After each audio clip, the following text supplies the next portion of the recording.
ওমানের শ্রমবাজারে প্রবাসী কর্মীর সংখ্যা কমে যাওয়ার পেছনে বর্তমান মজুরি কাঠামোর গুরুত্বপূর্ণ ভূমিকা রাখছে বলে জানিয়েছে দেশটির শ্রম মন্ত্রণালয়।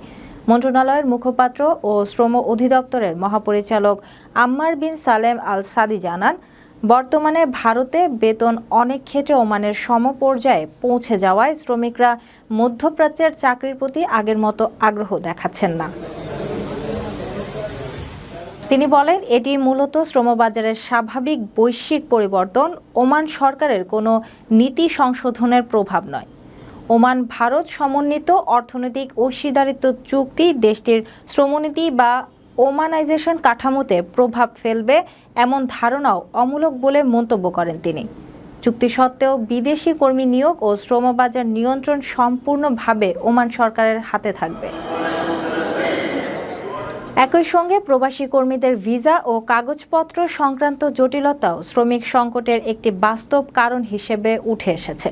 সাম্প্রতিক সময়ে ওমান সহ মধ্যপ্রাচ্যের বিভিন্ন দেশে ভিসা কোটার সীমাবদ্ধতা, পেশা পরিবর্তনে কঠোরতা, অনুমোদিত ভিসা ক্যাটাগরির সংকোচন এবং ভিসা স্ট্যাটাস হালনাগাদে বিলম্ব অনেক কর্মীর চাকরির সুযোগকে সীমিত করে তুলছে। এর ফলে বিদেশগামী অনেক শ্রমিক ভারতেই বিকল্প কর্মসংস্থান বেছে নিচ্ছেন।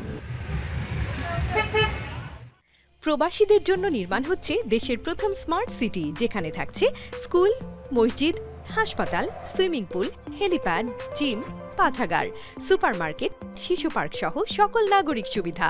মালিকানা শেয়ার মাত্র ৫ লাখ টাকা। প্লাটিনাম ইনভেস্টরদের জন্য ঢাকা বিমানবন্দরে ভিআইপি প্রোটোকল সুবিধা।